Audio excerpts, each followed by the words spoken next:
ये है आज से 6 सदियां पहले का निंदियापुर। निंदियापुर के तीनों जाबाज भी इस वक्त इसी जमाने में मौजूद हैं। दरअसल वो एक बहुत बड़े खतरे से निपटने के लिए टाइम मशीन के जरिए माजी में गए थे। उन्हें पुराने जमाने के एक जादूगर जरतूश के फैलाए गए फितने का रास्ता रोकना था। इस मुहिम में कामयाबी के बाद तीनों दोस्त वहाँ पर कुछ अरसे के लिए ठहर गए हैं। वाई, फाई और जोई फवारे के पास खड़े हैं। अचानक एक साए जैसी कोई मखलूक उनके पास से गुजरती है, मगर साए के साथ कोई जिस्म नहीं। ऐसा लगता है कि ये कोई भटकती हुई रूह है। इसके एक पाँव में जंजीर है, जबकि चेहरे पर जख्मों के निशानात हैं। फाई कहता है, तुम दोनों ने उसे देखा? वाई कहता है, हाँ, चलो उसका पीछा करें। अचानक इस भटकती रूह की आवाज उनके कानों से टकराती है। आज सूरज डूब जाए तो तुम तीनों पुराने किले के खंडर पहुंच जाना। जोई ने सरगोशी में पूछा, पुराने किले का खंडर कहाँ है? हमें तो नहीं मालूम। रूह एक जानिब इशारा करती है, खंडर उस तरफ है। शाम हो जाए तो तुम लोग ज्यादा देर मत करना। वाई कहता है, पाँव में जंजीर और चेहरे पर जख्म, ये किसी कैदी या गुलाम की रूह होगी। तीनों दोस्त पैदल चल निकले। जब तीनों दोस्त जंगल से गुजरे तो वो उन्हें आज के जंगल जैसा ही लगा। फर्क बस ये था कि अभी दरख्तों को काट कर उसमें से सड़क नहीं बनाई गई थी। दरख्तों में परिंदों के घोंसले थे। जंगल की फजा में एक अजब सी हैबत और खौफ तो है, मगर कोई गैर मामूली मंजर उनके सामने नहीं आता। अलबत्ता जब वो जंगल के इख्तिताम के करीब पहुंचने वाले थे तो उन्हें एक उड़ता हुआ बहुत बड़ा गिद्ध जरूर नजर आया, जिसकी जिसामत आम परिंदों से खासी बड़ी थी। गिद्ध यूं भी खासा बड़ा परिंदा है।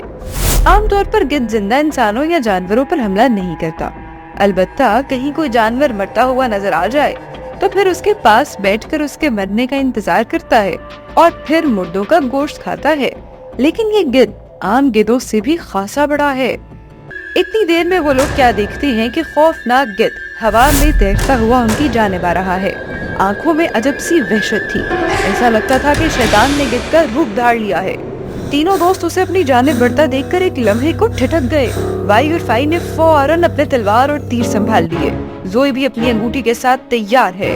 जोई फाई की नकल करते हुए कहने लगी, फाई, तुम तो कहते थे हम महफूज हैं। जानवरों और परिंदों की हिम्मत नहीं कि हम पर हमला करें। फाई कहता है, मैंने आम परिंदों का कहा था, ये तो गिद्ध कबीले की जोई लगती है। इतनी देर में गिद्ध करीब आ जाता है। हवा में तैरता हुआ अचानक वाई पर हमला करता है। वाई एक जानिब होकर गिद्ध के पंजों से बचता है।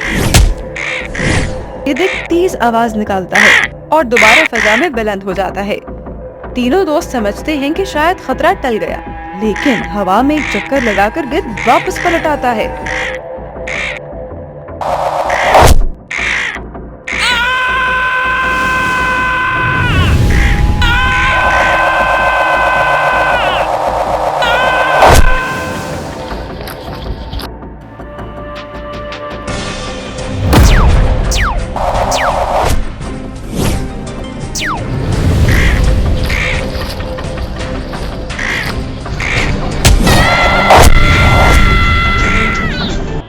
फाई भी तीर चलाता है। तीर गिद्ध को लगता है, मगर इसके बावजूद गिद्ध अपने पंजे फाई की बाजू में पेवस्त कर देता है।